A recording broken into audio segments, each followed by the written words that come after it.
നമസ്തേ.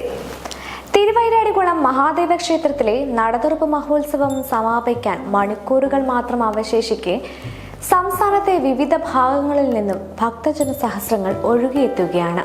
വർഷം മുഴുവൻ കാത്തിരുന്നെത്തുന്ന ഭക്തർക്ക് തിരുവൈരാണിക്കുളം മഹാദേവ ക്ഷേത്രത്തിൽ ശ്രീ പാർവതി ദേവിയുടെ ദർശനത്തിലൂടെ ലഭിക്കുന്ന അനുഭൂതി പറഞ്ഞറിയിക്കാനാകാത്തതാണ്.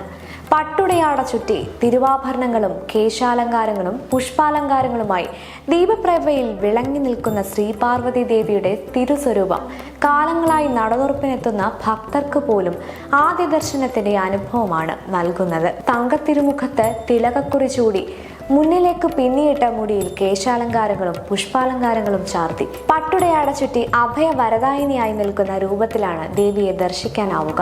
12 ദിനവും വെവ്വേറെ പട്ടുടയാടകളാണ് ദേവിക്ക് ചാർത്തുന്നത്. ഒരു വട്ടം ചാർത്തിയ പട്ട് പിന്നീട് ഉപയോഗിക്കുകയില്ല. ദേവിക്ക് ചാർത്തിയ പട്ട് ഭക്തർ വാങ്ങി പൂജാമുറികളിൽ സൂക്ഷിക്കുകയാണ് പതിവ്. നടതുറപ്പ് നാളുകളിൽ ദേവിക്ക് ചാർത്തുന്നതിനുള്ള പട്ട് ഭക്തർ മുൻകൂട്ടി വഴിപാടായി സമർപ്പിക്കുന്നതാണ്. 2030 വരെയുള്ള നടതുറപ്പിലെ ഉടയാടകൾ ഇതിനകം തന്നെ ബുക്ക് ചെയ്ത് കഴിഞ്ഞിട്ടുണ്ട്. നടതുറപ്പ് വേളയിൽ ദേവിയുടെ ആടയാഭരണങ്ങളിലും അലങ്കാരങ്ങളിലും ഏറെ സവിശേഷതകളുണ്ട്. പുരാതനമായ തിരുവാഭരണങ്ങളാണ് ദേവിയെ അണിയിക്കുന്നത്. 7 താലിക്കൂട്ടം, വലിയ വട്ടത്താലി, നെക്ലേസുകൾ തുടങ്ങിയവയാണ് ദേവിയുടെ തിരുവാഭരണങ്ങളിൽ പ്രധാനപ്പെട്ടത്. നിറഞ്ഞ മനസ്സോടെയും തെളിഞ്ഞ വിശ്വാസത്തോടെയുമാണ് തിരുവൈരാണിക്കുളം നടതുറപ്പ് മഹോത്സവത്തിൽ പങ്കെടുക്കുന്ന ഓരോ ഭക്തരും മടങ്ങുന്നത്. ആലുവ തിരുവൈരാണിക്കുളം മഹാദേവ ക്ഷേത്രത്തിലെ ശ്രീ പാർവതി ദേവിയുടെ നടതുറപ്പ് മഹോത്സവം ജനുവരി 2-നാണ് ആരംഭിച്ചത്. ഈ ദിവസങ്ങളിൽ വൻ ഭക്തജന തിരക്കാണ് ഇവിടെ അനുഭവപ്പെട്ടുകൊണ്ടിരിക്കുന്നത്. പ്രധാനമായും ദേവീ ദർശനത്തിന് എത്തിച്ചേരുന്ന സ്ത്രീകളാണ് ഇവിടെ വരുന്നത്. അതുകൊണ്ട് സ്ത്രീകളുടെ ശബരിമല എന്നുകൂടി അറിയപ്പെടുന്ന ഈ പുണ്യക്ഷേത്രത്തിൽ എത്തിച്ചേരുന്ന മുഴുവൻ ഭക്തജനങ്ങൾക്കും ദേവീ ദർശനം നടത്താനുള്ള എല്ലാ സൗകര്യങ്ങളും ചെയ്തിട്ടുണ്ട്. ഭക്തജനങ്ങൾക്ക് വെർച്വൽ ക്യൂ സംവിധാനവും ജനറൽ ക്യൂ സംവിധാനത്തിലൂടെയും ദേവീ ദർശനം നടത്താവുന്നതാണ്. അതുകൊണ്ട് എല്ലാ ഭക്തജനങ്ങളും ഈ സൗകര്യങ്ങൾ ഉപയോഗപ്പെടുത്തി കൊണ്ട് ഈ ക്ഷേത്ര ദർശനം സുഗമമാക്കണമെന്ന് ക്ഷേത്ര ട്രസ്റ്റിന് വേണ്ടി അഭ്യർത്ഥിക്കുകയാണ്. എല്ലാ ഭക്തജനങ്ങൾക്കും ദേവീ ദർശനത്തിനുള്ള സൗകര്യങ്ങൾ ചെയ്തിട്ടുണ്ട്. ദേവീ ദർശനം കഴിഞ്ഞ് എത്തുന്ന ഭക്തജനങ്ങൾക്ക് ദേവീ പ്രസാദമായ അരവണ പായസം ക്ഷേത്രത്തിൻ്റെ കൗണ്ടറിൽ നിന്നും എല്ലാ ഭക്തജനങ്ങൾക്കും വാങ്ങാവുന്നതാണ്. കൂടാതെ അപ്പം, അവിൽ തുടങ്ങിയ നിവേദ്യങ്ങളും ഭക്തജനങ്ങൾക്ക് ലഭിക്കുന്നതാണ്. എല്ലാ ഭക്തജനങ്ങൾക്കും അന്നദാനം നടത്തുന്നുണ്ട്. ക്ഷേത്രത്തിൻ്റെ പുറത്തേക്കുള്ള വഴിയിൽ അന്നദാന മണ്ഡപത്തിൽ ഭക്തജനങ്ങൾക്ക് അന്നദാനം ആരംഭിച്ചിട്ടുണ്ട്. അതുകൊണ്ട് എല്ലാ ഭക്തജനങ്ങളും ഈ അന്നദാനത്തിലേക്ക് പങ്കെടുക്കണമെന്ന് അഭ്യർത്ഥിക്കുകയാണ്. ഒരു വർഷത്തെ കാത്തിരിപ്പിന്റെ വീർപ്പുമുട്ടൽ ഏതാനും മണിക്കൂറുകൾ കൊണ്ട് അവസാനിക്കുന്ന സുഗമ ദർശനമാണ് ഇവിടെ ഭക്തർക്ക് ലഭിക്കുന്നത്. ദേവീ ദർശനത്തോടൊപ്പം ചേർത്തുവെച്ച അർച്ചനകളും വഴിപാടുകളും അനായാസം പൂർത്തിയാക്കാനുള്ള സൗകര്യവും ഒരുക്കിയിട്ടുണ്ട്. വളരെയധികം ഭക്തജനങ്ങൾ ദർശനം നടത്തി മടങ്ങുകയുണ്ടായി. കഴിഞ്ഞ വർഷത്തേക്കാളും അഭൂതപൂർവമായ തിരക്കാണ് ഈ തവണ അനുഭവപ്പെട്ടുകൊണ്ടിരിക്കുന്നത്. എങ്കിലും ഭക്തജനങ്ങൾക്ക് യാതൊരുവിധ ബുദ്ധിമുട്ട് കൂടാതെ ദർശനം നടത്തുന്നതിനുള്ള സൗകര്യം ക്ഷേത്ര ട്രസ്റ്റ് ഏർപ്പാട് ചെയ്തിട്ടുണ്ട്. ഉമാമഹേശ്വരന്മാരുടെ അനുഗ്രഹത്താൽ ശ്രീ പാർവതി ദേവിയുടെ നടയ്ക്കൽ പറവഴിപാട് നടത്തുന്നതിനുള്ള എല്ലാവിധ സൗകര്യങ്ങളും കൗണ്ടറും സജ്ജമാക്കിയിട്ടുണ്ട്. ദേവിയുടെ പ്രധാന വഴിപാടുകളിലൊന്നായ മഞ്ഞൾപ്പറ നിറയ്ക്കുന്നതിന് പ്രത്യേകം സജ്ജീകരണങ്ങളാണ് ക്ഷേത്ര ട്രസ്റ്റ് ഏർപ്പാട് ചെയ്തിട്ടുള്ളത്. മംഗല്യം നടക്കുന്നതിന് സ്ത്രീകൾ പറവഴിപാട് നടത്തുന്നത് മഞ്ഞൾപ്പറയാണ്. മഞ്ഞൾപ്പറ കഴിഞ്ഞ വർഷത്തേക്കാൾ കൂടുതൽ ഈ തവണ നടത്താൻ കഴിഞ്ഞിട്ടുണ്ട്. ശ്രീ മഹാദേവന്റെ നടയ്ക്കൽ എള്ളുപറയാണ് പ്രാധാന്യം. ദീർഘായുസ്സിന് വേണ്ടി നടത്തുന്ന ഈ എള്ളുപറ നടത്തുന്നതിന് എല്ലാവിധ സജ്ജീകരണങ്ങളും ദേവന്റെ നടയ്ക്കൽ ചെയ്തിട്ടുണ്ട്. ഇവിടെ വരുന്ന ഭക്തജനങ്ങൾക്ക് വെർച്വൽ ക്യൂ സംവിധാനവും സാധാരണ ക്യൂ സംവിധാനവുമാണ് ഏർപ്പാട് ചെയ്തിട്ടുള്ളത്. വെർച്വൽ ക്യൂ സംവിധാനത്തിൽ വരുന്ന ഭക്തജനങ്ങൾ ആലുവ പെരുമ്പാവൂർ ഭാഗത്തുനിന്ന് വരുന്നവർ അകവൂർ മന വഴി വരുന്ന ഭക്തജനങ്ങൾ അവിടെ വെർച്വൽ ക്യൂ വെരിഫിക്കേഷൻ കൗണ്ടറിൽ നിന്ന് പാസ് വാങ്ങിച്ച് ക്ഷേത്രത്തിൻ്റെ വെർച്വൽ ക്യൂ ഗ്രൗണ്ടിൽ ക്യൂ നിൽക്കേണ്ടതാണ്.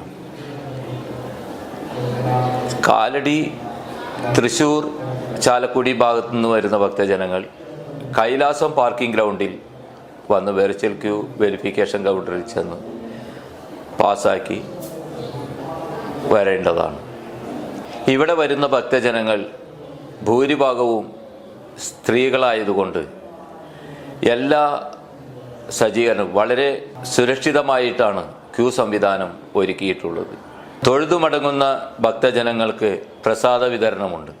അത് ക്ഷേത്രത്തിൻ്റെ തൊട്ടു വടക്കേ സൈഡിലുള്ള അന്നദാന മണ്ഡപത്തിൽ ഏർപ്പാട് ചെയ്തു. നടതുറപ്പ് മഹോത്സവം ഭംഗിയാക്കുന്നതിന് കേരളത്തിൻ്റെ അകത്തുനിന്നും പുറത്തുനിന്നും വരുന്ന ഭക്തജനങ്ങൾ നമ്മളോടൊത്ത് സർവാത്മന സഹകരിക്കണമെന്ന് അഭ്യർത്ഥിച്ചുകൊണ്ട് നിർത്തുന്നു. നന്ദി, നമസ്കാരം. ക്ഷേത്രത്തിലെത്തുന്ന ഭക്തരുടെ ദുഃഖങ്ങൾ കേൾക്കുകയും നല്ല വാക്കുകൾ കൊണ്ട് മനസ്സിനെ സ്വാന്തനപ്പെടുത്തുകയും ചെയ്യുന്ന ഒരമ്മ സാന്നിധ്യം തിരുവൈരാണികുളത്തെ മാത്രം പ്രത്യേകതയാണ്. നടതുറപ്പ് നാളുകളിൽ നാലമ്പലത്തെ പാട്ടുപുരയിൽ ദേവിക്ക് കൂട്ടിരിക്കുന്ന ബ്രാഹ്മണിയാണ് ബ്രാഹ്മണി പാട്ടിലൂടെ ഉപദേശങ്ങളിലൂടെയും ഭക്തർക്ക് ആശ്വാസമേക്കുന്നത്. ശ്രീ പാർവതി ദേവിയുടെ പ്രിയ തോഴിയായ പുഷ്പിണി സങ്കല്പമാണ് ബ്രാഹ്മണിയമ്മ. ഉമാമഹേശ്വര പരിണയകാലത്തെ കൗമാരപ്രായത്തിലുള്ള ശ്രീ പാർവതി ദേവിയാണ് തിരുവൈരാണികുളത്തെ പ്രതിഷ്ഠ. പാട്ടും കഥകളും ഇഷ്ടപ്പെടുന്ന കുമാരിയായ ദേവിയെ ബ്രാഹ്മണി പാട്ടുപാടി ഉല്ലസിപ്പിക്കുകയാണ് ബ്രാഹ്മണിയമ്മ. ശ്രീ പാർവതി പരിണയമാണ് ബ്രാഹ്മണി പാട്ടിന്റെ ഇതിവൃത്തം. ശ്രീ പാർവതി ദേവി ഏറെ കേൾക്കാൻ ആഗ്രഹിക്കുന്ന വിവാഹത്തിന്റെ ഒരുക്കങ്ങളും അലങ്കാരങ്ങളും മറ്റും വിവരിക്കുന്ന ബ്രാഹ്മണി പാട്ടിലൂടെ ദേവി സംപ്രീതിയാകുമെന്നാണ് വിശ്വാസം. നടതുറപ്പ് മുതൽ നട അടയ്ക്കുന്നതുവരെ ക്ഷേത്രത്തിലെ പല ആചാരങ്ങളിലും സുപ്രധാന പങ്ക് ബ്രാഹ്മണിയമ്മയ്ക്കുണ്ട്. നട തുറക്കുമ്പോഴും നട അടയ്ക്കുമ്പോഴും ക്ഷേത്ര ഭരണക്കാരോടും ഊരായ്മക്കാരോടും സമുദായക്കാരോടും വിളിച്ചു ചോദിക്കുന്നത് ബ്രാഹ്മണിയമ്മയാണ്. നടതുറപ്പ് ദിവസങ്ങളിൽ ദിനവും രാത്രി ദേവിയെ ശ്രീകോവിലിൽ നിന്ന് പാട്ടുപുരയിലേക്കും രാവിലെ നട തുറക്കും മുൻപ് തിരിച്ചും എഴുന്നള്ളിക്കുമ്പോൾ വെള്ളക്കിണ്ണം കൊട്ടി അകമ്പടി സേവിക്കുന്നത് ബ്രാഹ്മണിയമ്മയാണ്. നട തുറന്ന ശേഷം പാട്ടുപുരയിൽ നിലവിളക്ക് കത്തിച്ച് ബ്രാഹ്മണി പാട്ടുപാടി ഇവർ കൂട്ടിരിക്കും. ക്ഷേത്രത്തിലെത്തുന്ന ഭക്തർ തങ്ങളുടെ പലവിധ ജീവിത പ്രശ്നങ്ങൾക്കും പരിഹാരമായി ബ്രാഹ്മണിപ്പാട്ട് വഴിപാടായി നടത്താറുണ്ട്. കൂടാതെ ഭക്തരുടെ പ്രശ്നങ്ങൾക്ക് വിശ്വാസപരമായ പരിഹാര മാർഗങ്ങളും ബ്രാഹ്മണിയമ്മ നിർദ്ദേശിക്കുകയും ചെയ്യും.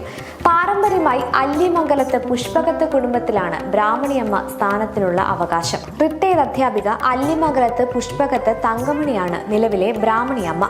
ദർശനത്തിന് വൻ തിരക്കുണ്ടായിരുന്നുവെങ്കിലും ക്ഷേത്ര ട്രസ്റ്റ് നടത്തിയ മുന്നൊരുക്കങ്ങളുടെ സഹായത്തോടെ ദീർഘനേരം കാത്തു നിൽക്കാതെ ദർശനം നടത്താൻ ഭക്തർക്കായി. വിർച്വൽ ക്യൂയിലൂടെ ആയിരക്കണക്കിന് ഭക്തർ ദർശനം നടത്തി. ക്ഷേത്രത്തിലെത്തിച്ചേർന്ന ഭക്തജനങ്ങൾക്ക് വേണ്ടത്ര സൗകര്യം ക്ഷേത്ര ട്രസ്റ്റ് അതിവിപുലമായ രീതിയിൽ തന്നെ ഒരുക്കിയിട്ടുണ്ട്. സംസ്ഥാനത്തിന്റെ വിവിധ ഭാഗങ്ങളിൽ നിന്നും വിവിധ ട്രാൻസ്പോർട്ട് ഡിപ്പോകളിൽ നിന്നും 300ഓളം ട്രാൻസ്പോർട്ട് ബസ്സുകൾ BTC അടിസ്ഥാനത്തിൽ എത്തിച്ചേർന്നിട്ടുണ്ട്. തന്നെയുമല്ല, ക്ഷേത്രത്തിലേക്ക് വരുന്ന സംസ്ഥാനത്തിന്റെ ടൂറിസ്റ്റ് ഓപ്പറേറ്റേഴ്സിന്റെ കേന്ദ്രീകരിച്ചുകൊണ്ട് ഏകദേശം ഒരു 700ഓളം ടൂറിസ്റ്റ് ബസ്സുകൾ പ്രാവശ്യം എത്തിച്ചേർന്നതായിട്ട് അറിയിച്ചിട്ടുണ്ട്.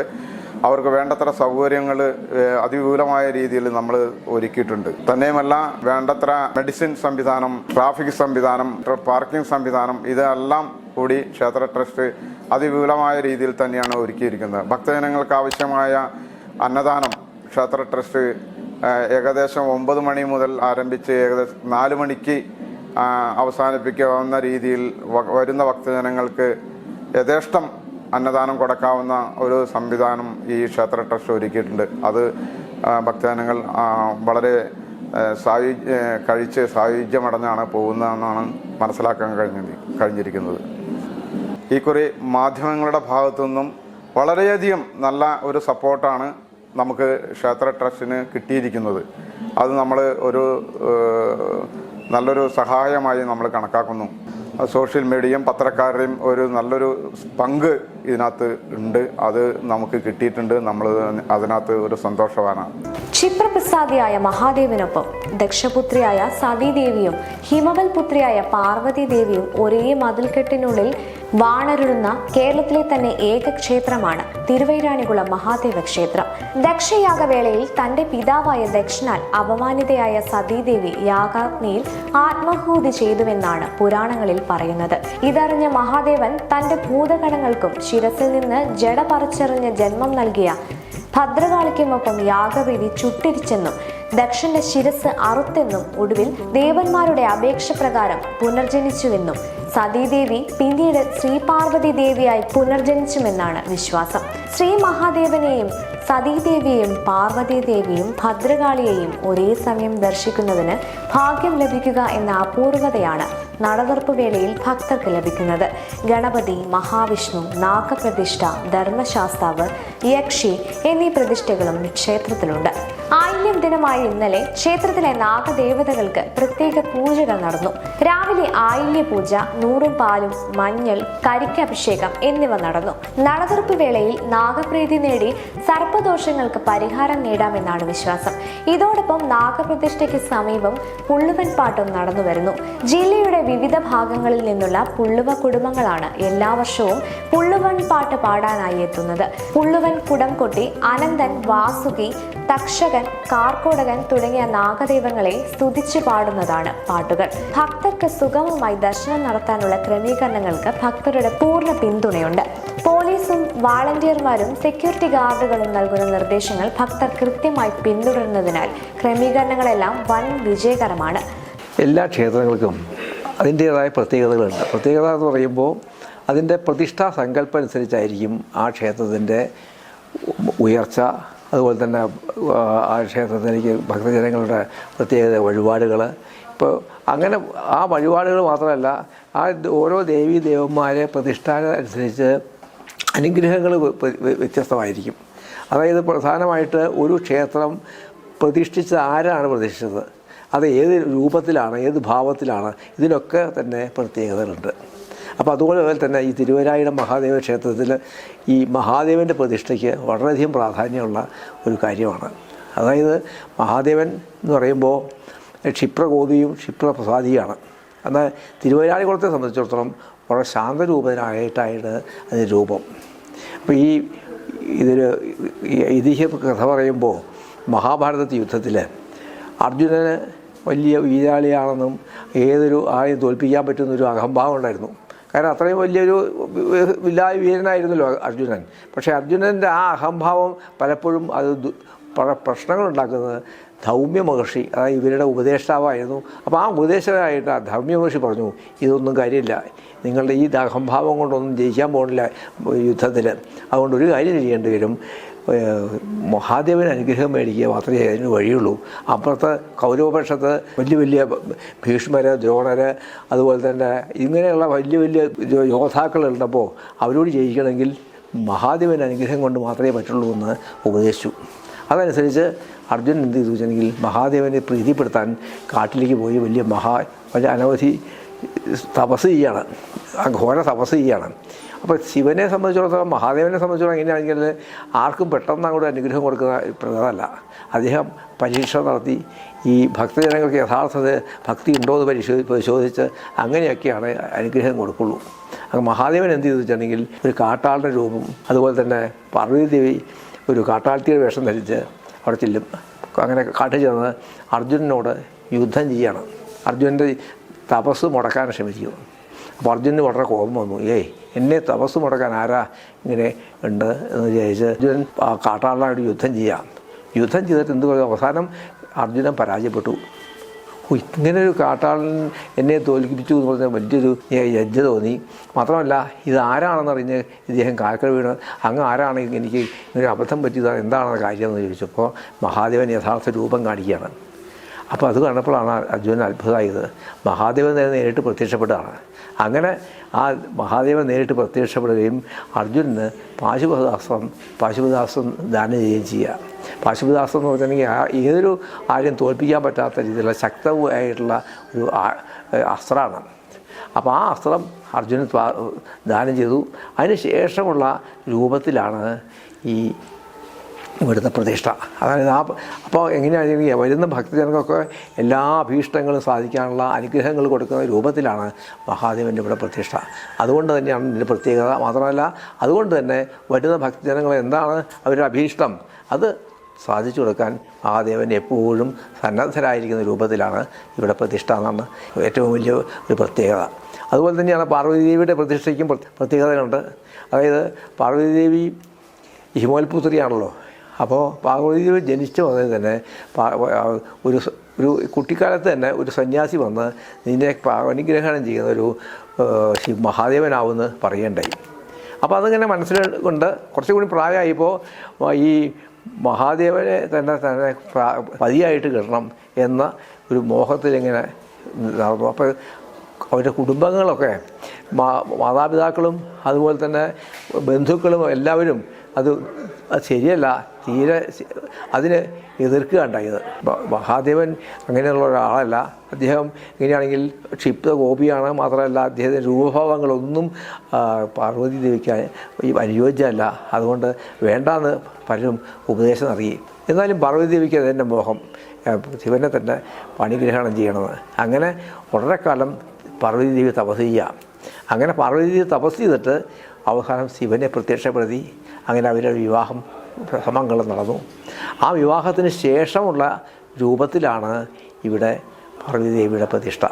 അപ്പോൾ പാർവതീദേവി സർവാഭരണ വിഭൂഷിതയായിട്ടുള്ള രൂപത്തിലാണ് ഇവിടെ നമുക്ക് പാർവതീദേവിയെ ദർശിക്കാൻ കഴിയുക. അപ്പോൾ പാർവതീദേവിക്ക് അറിയാം ഈ വിവാഹത്തിൻ്റെ ബുദ്ധിമുട്ടുകൾ, അതുപോലെ തന്നെ ആ കഷ്ടപ്പാടുകൾ, അതിൻ്റെ എതിർപ്പുകളൊക്കെ അറിയാം.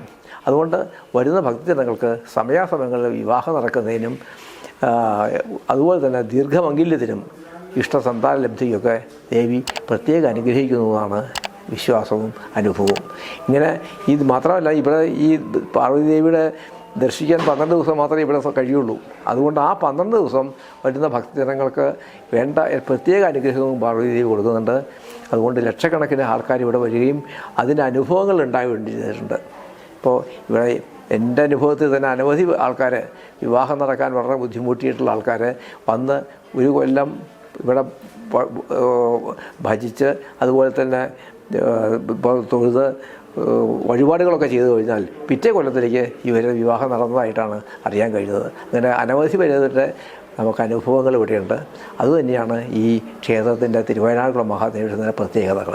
തിരുവൈരാണിക്കുളം മഹാദേവ ക്ഷേത്രത്തിൽ ഉമാമഹേശ്വരന്മാർക്കൊപ്പം ഉപദേവതകളും ഭക്തർക്ക് അനുഗ്രഹമേകുന്നു. ശ്രീ പാർവതി ദേവിയുടെ തിരുനട വർഷത്തിൽ 12 ദിവസം തുറന്നു വെക്കുന്നത് പോലെ തന്നെ ഉപദേവതകളുടെ പ്രതിഷ്ഠകൾക്കും ക്ഷേത്രത്തിൽ വ്യത്യസ്തതകളേറെയുണ്ട്.